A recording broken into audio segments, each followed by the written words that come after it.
오늘 들려드릴 이야기는 정말 믿기 힘든 반전이 있습니다. 한 태국 관리가 한국에 도착해 충격적인 현실과 마주치게 되는데요. 그가 본 것은 도대체 무엇이었을까요? 태국이 내린 결정이 오히려 자국의 부메랑이 되어 돌아오고 한국은 그 어느 때보다 강해진 모습을 보여줍니다. 이 태국 관리의 눈을 통해 우리는 어떤 놀라운 광경을 보게 될까요? 그리고 그가 깨달은 충격적인 진실은 무엇일까요? 그럼 오늘의 사연, 지금 시작합니다. 저는 평정을 유지하려 애쓰며 의회실에 앉아 넥타이를 고쳐 맸어요. 마음은 복잡했지만 얼굴만은 차분하게 보이려고 했죠. 제 이름은 차이와시고 저는 태국에서 무역 컨설턴트로 일하고 있어요. 이 일을 꽤 오래 해왔지만 오늘은 뭔가 달랐어요. 방 안의 공기가 마치 폭풍 전의 정적처럼 팽팽하게 느껴졌거든요. 의회는 방금 중요한 결정을 내렸고 마치 모두가 숨을 죽이고 있는 것 같았어요. 우리는 이제 한국 기업에 제재를 가하기로 한 거예요. 즉, 그들이 태국에서 사업하기 어렵게 만든다는 말이죠. 왜냐하면 많은 사람들이 한국이 태국 시민들을 공정하게 대하지 않는다고 생각했거든요. 저는 방안을 둘러봤어요. 어떤 사람들은 화가 나 보였고, 다른 사람들은 걱정스러워 보였어요. 저는요. 저도 화와 걱정이 뒤섞인 감정을 느꼈죠. 보세요.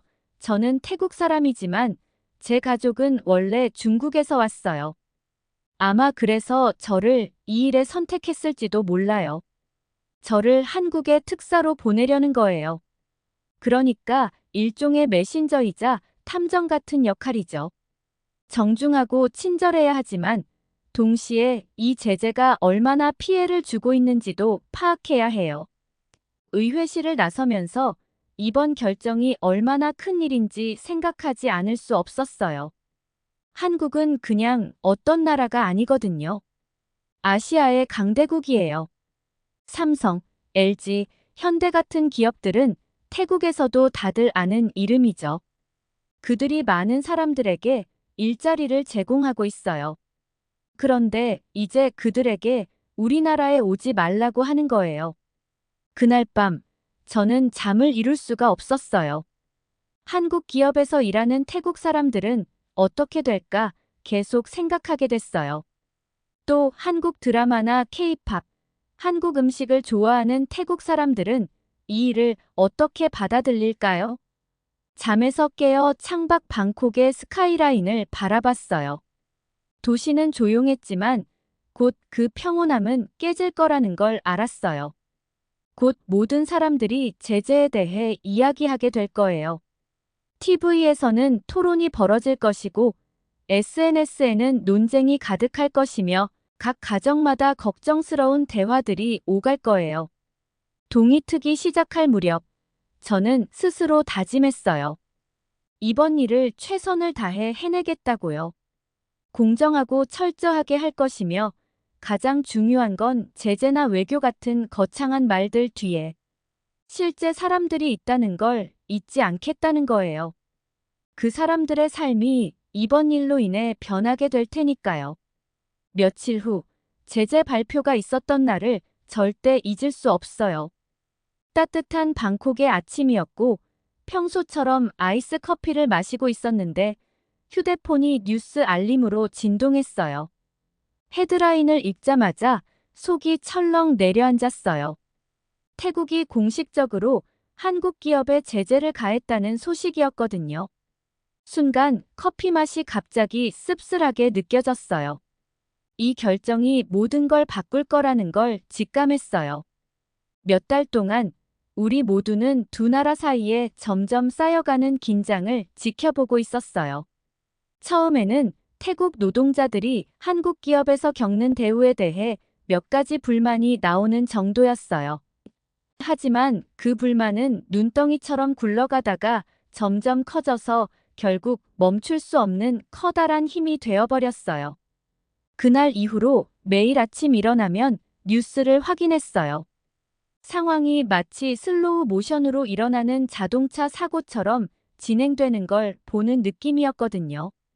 헤드라인은 항상 굵고 위협적이었어요. 삼성, 라용 공장 폐쇄, 수천 명 실직, LG, 태국 시장 철수 발표, 현대, 사업 축소 비우호적인 사업 환경 이유로. 그건 단순히 화면 속 글자가 아니었어요. 저는 그 영향을 제 눈으로 직접 봤어요. 어느 날 삼성 공장 근처에 사는 친구를 방문했는데 교대 시간마다 북적이던 거리가 이제는 소름 끼치게 조용했어요. 한때 그 일로 번창했던 가게들에는 임대라는 간판이 걸려 있었어요. 마치 한 마을 전체에 멈춤 버튼을 누른 것 같았어요. 그 영향은 단지 기술이나 자동차 산업에만 국한되지 않았어요. LG 사무실 근처 작은 식당에서 일하던 사촌과 얘기했던 기억이 나요. 이제 점심 먹으러 오는 사람이 없어. 그녀가 걱정스러운 목소리로 말했어요. 곧 문을 닫아야 할지도 모르겠어.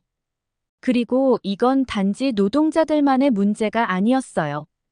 취업 박람회에서 만난 젊은 소프트웨어 엔지니어가 있었는데 막 졸업하고 한국 기술 기업에서 일하는 걸 기대하고 있었대요.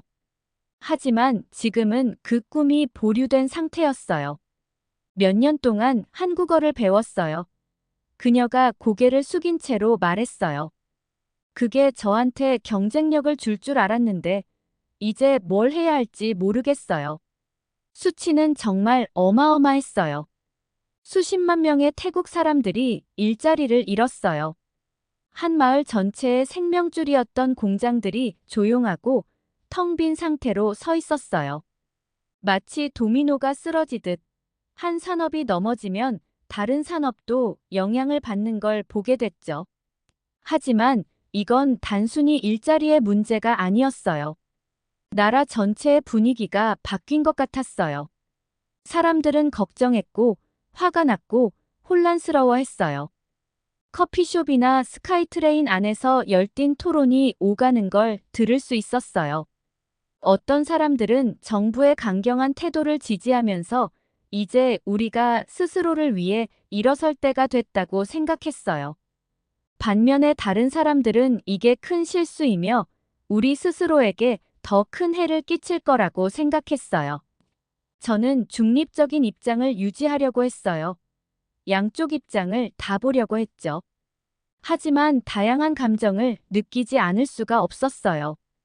우리나라가 스스로 일어서고 있다는 자부심과 그 대가가 얼마나 클지에 대한 두려움이요. 투자자 신뢰도도 큰 타격을 입었어요. 몇몇 경제 포럼에 참석했는데 분위기는 침울했어요. 태국에 투자하려고 하던 외국 기업들은 이제 다시 생각하게 됐죠. 왜 위험을 감수하겠어? 한 투자자가 대놓고 말했어요. 지금은 동남아시아에서 더 안정적으로 보이는 나라들이 많잖아. 보통 우리나라의 안정적인 버팀목이었던 관광 산업도 타격을 받기 시작했어요. 방콕 거리나 푸켓 해변에서 흔히 볼 수 있던 한국 관광객들이 보기 드물어졌어요. 한국인 단체 관광에 특화된 여행사들은 빨리 다른 방법을 찾거나 아니면 문을 닫아야 했어요. 저는 무역 컨설턴트로서 그 한가운데에 있었어요. 제 전화기는 쉴 새 없이 울려댔어요. 기업들은 이 새로운 환경에서 어떻게 움직여야 할지 조언을 구했고, 노동자들은 자신의 일자리가 안전한지 궁금해했고, 정부 관계자들은 경제적 영향을 파악하고 싶어 했어요. 사무실에서 밤늦게까지 보고서를 들여다보며 모든 걸 이해하려고 노력하던 날이 많았어요. 그래프들은 죄다 하향 곡선을 그리고 있었어요. GDP 성장률, 외국인 투자, 고용률. 마치 심한 병을 앓고 있는 환자의 열 그래프를 보는 것 같았어요. 하지만 저를 밤새게 만든 진짜 이유는 이거였어요. 우리는 경제적 힘을 과시하면서 한국에 압박을 가할 수 있을 거라 생각하며 큰 움직임을 보였어요. 그런데 우리가 그들을 우리만큼 아프게 하고 있는 걸까? 우리 손에 너무 많은 걸 걸었을지도 모른다는 생각을 떨칠 수 없었어요. 한국은 강력한 경제 대국이고 다양한 글로벌 네트워크를 갖추고 있잖아요. 그들이 태국 시장의 손실쯤은 가볍게 털어내고 그냥 앞으로 나아갈 수 있는 걸까요? 서울로 떠날 준비를 하면서 이런 질문들이 제 머릿속을 맴돌았어요. 저는 직접 눈으로 보고 싶어서 설레면서도 동시에 불안했어요. 제재로 인해 어려움을 겪고 있는 한국을 보게 될까요? 아니면 우리가 자립심을 보여주려다 결국 자기 발등을 찍은 셈이 된 건 아닐까요? 그 답은 태국의 미래에 엄청난 영향을 미칠 거라는 걸 알고 있었어요. 인천행 비행기에 오르면서 그 책임의 무게가 어깨를 짓누르는 느낌을 지울 수가 없었어요. 인천국제공항에 발을 내딛자 선선한 가을 공기가 제 얼굴을 때렸어요. 방콕의 습한 더위와는 완전히 대조적이었죠. 한숨 깊게 들이마시면서 넥타이를 고쳐 매고 재킷도 단정하게 펴봤어요. 공항은 현대적인 건축의 경이로움이었어요. 유리와 철이 끝없이 이어진 모습에 매끈한 이동 보도와 디지털 디스플레이가 사방에 있었죠. 처음 맛본 한국의 효율성에 감탄을 금할 수 없었어요. 세관을 통과한 후 택시를 타고 서울 중심부로 향했어요. 도심에 가까워질수록 서울의 진정한 규모가 드러나기 시작했어요. 양쪽으로 고층 빌딩들이 솟아있었고 유리 외벽이 오후의 햇빛을 반사하고 있었죠. 하늘을 찌를 듯한 그 건물들은 하나같이 높고 또 높았어요. 거리는 사람들로 활기가 넘쳤어요. 대부분의 사람들이 스마트폰에 집중한 채 보도 위를 빠르게 걸어가고 있었죠. 쇼핑 지구를 지나가며 그곳에 있는 명품 매장 수에 놀랐어요. 구찌, 프라다, 루이비통 같은 유명 브랜드들이 다 있었고 그 매장들은 반짝반짝 빛나며 사람들을 끌어들이고 있었죠. 게다가 매장이 비어있는 것도 아니었어요. 사람들은 쇼핑백을 들고 나가고 있었고요. 이 나라가 경제 제재에 시달리고 있다는 느낌은 전혀 들지 않았어요. 삼성 매장을 지나칠 때 가슴에 작은 통증이 느껴졌어요. 몇 달 전까지만 해도 태국 곳곳에 이런 매장들이 많았죠.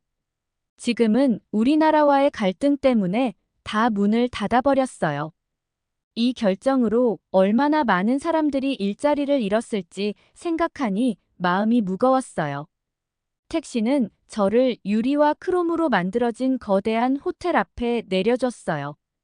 체크인을 하는 동안 모든 것이 터치스크린으로 제어되고 있다는 점이 인상적이었어요.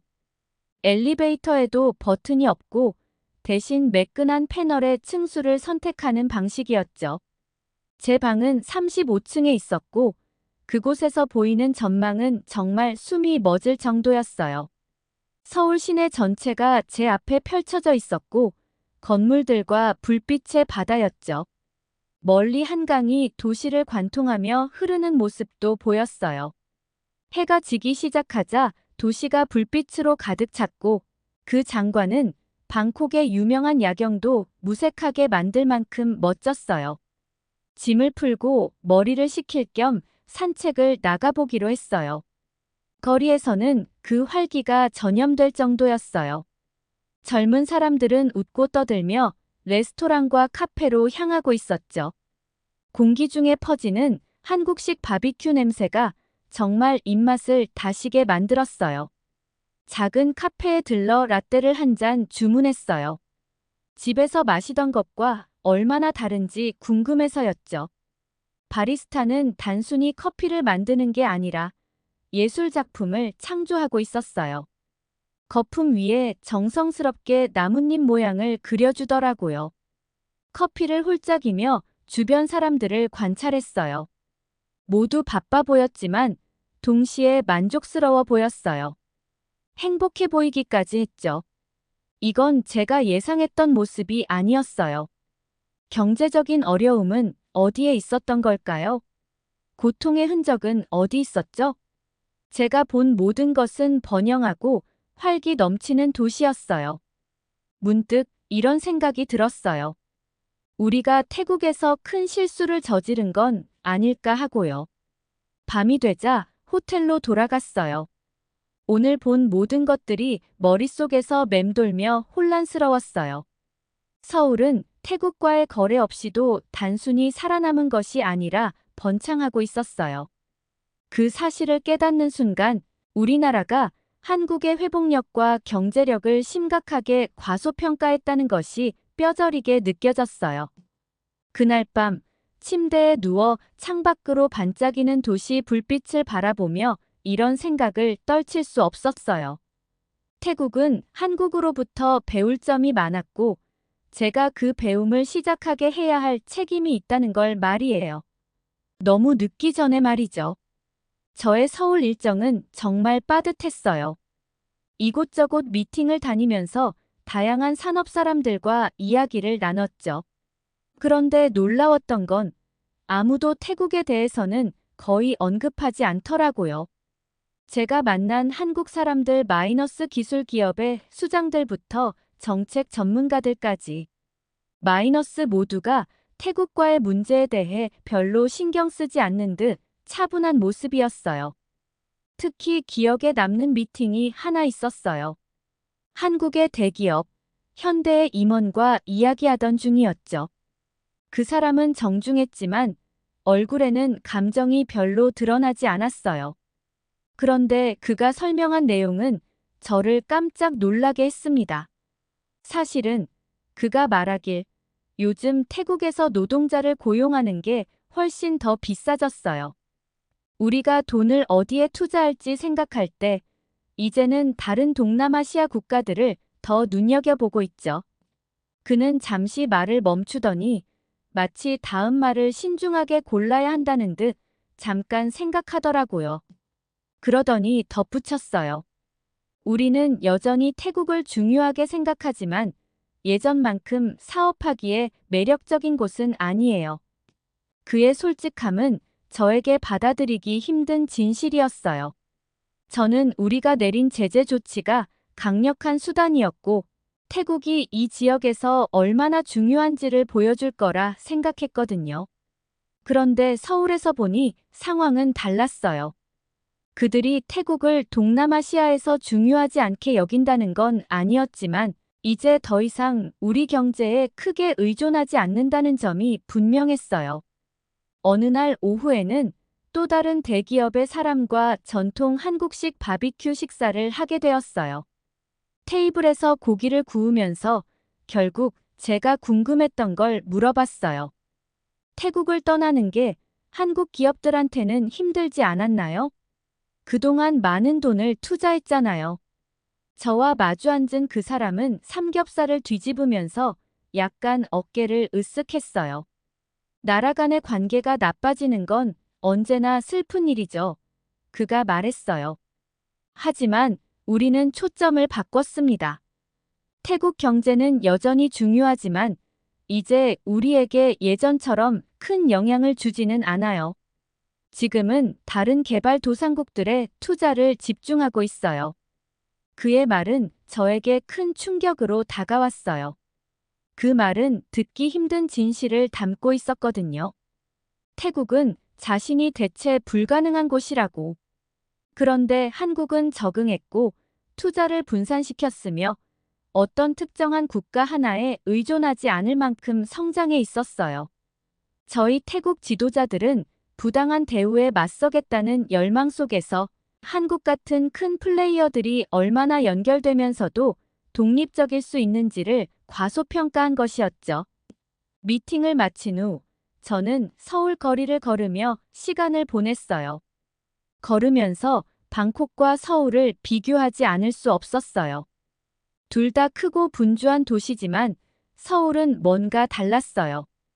공기는 더 깨끗했고 도로는 더 넓었으며 모든 것이 더 잘 정돈된 느낌이었죠. 오토바이는 덜 보였고 전기차가 더 많았어요. 이 모든 것을 보면서 중요한 깨달음을 얻게 되었어요. 한국은 태국의 비즈니스 없이도 그저 살아남고 있는 게 아니었어요. 오히려 번창하고 있었어요. 우리가 그들에게 압력을 가하려 했지만 그들은 앞으로 나아가며 새로운 것들을 발명하고 사람들의 삶을 개선시키고 있었어요. 저는 존경과 걱정이 섞인 감정을 느꼈어요. 한국이 이뤄낸 것에 대한 존경심, 그리고 이것이 태국에게 의미하는 바에 대한 걱정이요. 우리가 제재를 가했을 때 그들에게 타격이 있을 거라 생각했지만 오히려 우리가 뒤처질 위험이 있는 것 같았어요. 방으로 돌아와서 그날의 노트를 적기 위해 앉았어요. 손이 약간 떨리더라고요. 내가 본 것을 어떻게 집에 있는 사람들에게 설명해야 할까? 우리의 계획이 생각대로 되지 않았다는 것을 어떻게 말해야 할까? 잠자리에 들 준비를 하면서 제가 집에 돌아가면 내야 할 보고서가 사람들이 듣고 싶어 하는 내용은 아닐 거라는 걸 알았어요. 하지만 그들이 들어야 할 내용이었죠. 우리는 실수를 했고 이제 그걸 고쳐야 할 때였어요. 단지 우리 경제를 위해서가 아니라 우리의 미래를 위해서요. 내일 저는 귀국길에 오를 거예요. 하지만 서울에 도착했던 며칠 전에 제가 아닌 조금은 다른 사람이 된 것 같은 기분이 들었어요. 겸손해졌지만 동시에 영감을 받았어요. 돌아가서 태국을 앞으로 나아가게 할 그 어려운 일을 시작할 날이 기다려졌어요. 방콕으로 돌아가는 비행기 안에서 제 머릿속은 너무 복잡했어요. 엔진 소리는 배경으로 멀어지고 서울에서 보고 들은 모든 것들이 제 머릿속을 가득 채웠어요. 새로운 정보가 너무 많아서 머리가 터질 것만 같았어요. 창밖을 바라보면서 구름들이 떠가는 걸 지켜봤어요. 집으로 돌아가서 제가 배운 걸 어떻게 설명해야 할까 싶었어요. 그 진실은 아마도 사람들이 듣기 어려워할 거였어요. 우리는 우리의 제재가 한국에 큰 타격을 줄 거라 생각했었죠. 우리가 더 필요할 거라 믿었는데 정말 큰 착각이었어요. 서울의 바쁜 거리를 걸었던 게 떠올라요. 그 도시는 에너지가 넘쳤어요. 어디를 봐도 앞으로 나아가는 나라의 모습을 볼 수 있었어요. 사람들은 휴대폰으로 결제를 하고 로봇이 고급 카페에서 음식을 배달했어요. 마치 미래에 들어선 것 같은 기분이었어요. 제가 참석했던 회의들도 정말 눈이 번쩍 뜨였어요. 만났던 한국 비즈니스 인사들은 예의 바르고 공손했지만 그들의 메시지는 분명했어요. 태국은 우리가 생각했던 만큼 그들에게 중요한 나라가 아니었어요. 특히 한 대화가 계속 제 머릿속에서 반복됐어요. 대기업의 한 사람이 저에게 이렇게 말했죠. 우리는 태국을 중요하게 여기지만 예전만큼 사업적으로 매력적이지 않아요. 그 말이 꽤 아팠지만 진실임을 알고 있었어요. 승무원이 음료를 가져다 줄 때 어떻게 이 사실을 집에 있는 위원회에 전해야 할지 고민했어요. 우리가 큰 실수를 저질렀던 거죠. 우리가 강력한 수라고 생각했던 제재는 한국 경제에 거의 영향도 주지 못했어요. 오히려 우리가 우리 자신에게만 피해를 준 꼴이었어요. 물을 한 모금 마시고 한숨을 쉬었어요. 마치 놀이터에서 가장 크고 강한 아이를 이길 수 있을 거라 생각하고 덤볐다가 우리가 너무 벅찬 상대라는 걸 깨달은 기분이었어요. 비행기가 착륙을 준비하면서 제 속도 조금 뒤집히는 느낌이 들었어요. 단지 고도 변화 때문만은 아니었어요. 이제 해야 할 일에 대한 긴장감이었죠. 방콕에 가까워질수록 도시의 불빛들이 반짝이는 게 보였어요. 참 아름다운 광경이었지만 자꾸 서울과 비교하게 되더라고요. 따라잡아야 할 게 많다는 생각이 들었어요. 비행기가 덜컹거리며 착륙했고 저는 깊은 숨을 들이마셨어요. 이제 현실을 마주할 시간이었어요. 공항을 걸어나가면서 전에 주목하지 않았던 것들이 눈에 들어왔어요. 우리의 기술이 한국에서 봤던 것보다 조금 뒤처져 있는 느낌이었어요. 사람들의 움직임도 좀 달랐어요. 덜 급하고 덜 집중된 것 같았어요. 택시를 잡아 주소를 말했어요. 방콕의 분주한 거리를 달리면서 제가 작성해야 할 보고서에 대해 생각했어요. 쉽지 않을 일이지만 반드시 필요한 일이었어요. 우리는 잘못을 인정해야 했어요. 제재는 잘못된 선택이었어요. 한국을 벌하려고 하기보다는 그들에게서 배웠어야 했어요. 창밖으로 익숙한 우리 도시의 풍경이 지나가는 걸 보면서 생각했어요. 저는 태국을 사랑해요. 하지만 이제야 우리가 갈 길이 멀다는 걸 알게 됐어요. 우리는 교육에 집중해야 하고 혁신에 힘써야 하며 새로운 기술을 개발해야 해요. 그게 한국을 강하게 만든 이유였으니까요. 내일 저는 보고서를 작성하기 시작할 거예요. 제가 보고 배우고 느낀 모든 걸 위원회에 전할 겁니다. 그들이 듣고 싶어 하는 이야기는 아닐지 몰라도 반드시 들어야 할 이야기였어요. 집에 들어와 책상에 앉아 컴퓨터를 켰어요. 이제 일을 시작할 때였어요. 우리나라의 미래는 우리가 앞으로 무엇을 하느냐에 달려 있어요. 그리고 저는 태국이 앞으로 나아갈 수 있도록 제 역할을 다할 준비가 되어 있었어요. 방콕의 스카이라인을 바라보며 저는 미소를 지었어요. 가야 할 길은 멀지만 저는 우리나라를 믿어요. 열심히 노력하고 올바른 접근법을 가진다면 우리는 어느 때보다 강해질 수 있을 거예요. 언젠가 다른 나라들이 우리를 우러러볼 날이 올지도 모릅니다. 하지만 지금은 아무리 듣기 어려운 진실이라도 그것부터 시작해야 할 때였어요.